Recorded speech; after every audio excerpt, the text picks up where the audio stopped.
Recent గానే మేము శ్రీవారి సేవకి వెళ్ళాం కదా, దాని గురించి చాలా మంది కామెంట్ చేస్తున్నారు ఎలా వెళ్ళాలి ఏంటని. శ్రీవారి సేవ ప్రతి నెల లాస్ట్ వీక్ లో ఓపెన్ అవుతుంది స్లాట్, మీరు బుక్ చేసుకొని వెళ్ళొచ్చు. అది ఇప్పుడు ఎందుకు చెప్తున్నానంటే ఈ మంత్ లాస్ట్ కాబట్టి, అది కూడా 25th శ్రీవారి సేవ స్లాట్స్ ఓపెన్ అవుతాయి. మీరు అందులో బుక్ చేసుకొని వెళ్ళొచ్చు. అలాగే మీకు అవకాశం ఉంటే బుక్ చేసుకోండి, లేదంటే నాకు మెసేజ్ చేయండి, నేనే బుక్ చేస్తాను. అయితే శ్రీవారి సేవకి అయితే 10 మెంబర్స్ గ్రూప్ వెళ్ళాలి, 15 మెంబర్స్ అలాగా, లేదంటే సింగిల్స్ గా వెళ్ళాలి. 5 మెంబర్స్ 6 మెంబర్స్ అంటే గ్రూప్ అవ్వదు బుకింగ్. శ్రీవారి సేవ కొండపైన తిరుపతిలో అయినా తిరుమలలో అయినా సరే 7 days ఉంటుంది. 7 days కూడా వాళ్ళే బెడ్ ఇస్తారు, అలాగే లాకర్స్ కూడా ఇస్తారు. చాలా హైజీనిక్, చాలా బాగుంటుంది. ఎంతో కష్టపడి శ్రీవారి దర్శనం గురించి సంవత్సరానికి ఒక్కసారి ఎంతో కష్టపడి వెళ్తాము.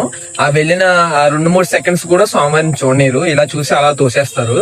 కానీ మనం సేవ చేసుకోవడం వల్ల చాలా పెద్ద అవకాశం వస్తుంది. మనం చేసే 7 days స్వామివారి సేవలో 1 day మాత్రం టెంపుల్ డ్యూటీ అనేది ఉంటుంది. టెంపుల్ డ్యూటీ అంటే మన లక్ బాగుండి స్వామివారి ఎదురుకుంటా గానీ, స్వామివారి గుడి చుట్టూ గానీ ఎక్కడైనా పడితే మంచిగా ఒక 5-6 దర్శనాలు మనం చేసుకోవచ్చు, మన లక్ బాగుంటే. అలాగే అక్కడ సేవ చేసే ప్రతి ఒక్కరు కూడా స్వామివారి అనుగ్రహం ఉంటే ఆయన దగ్గర తీసుకెళ్తారని అంటా ఉంటారు. మీకు కూడా వెంకటేశ్వర స్వామి ఇష్టం అయితే ఒక లైక్ చేయండి.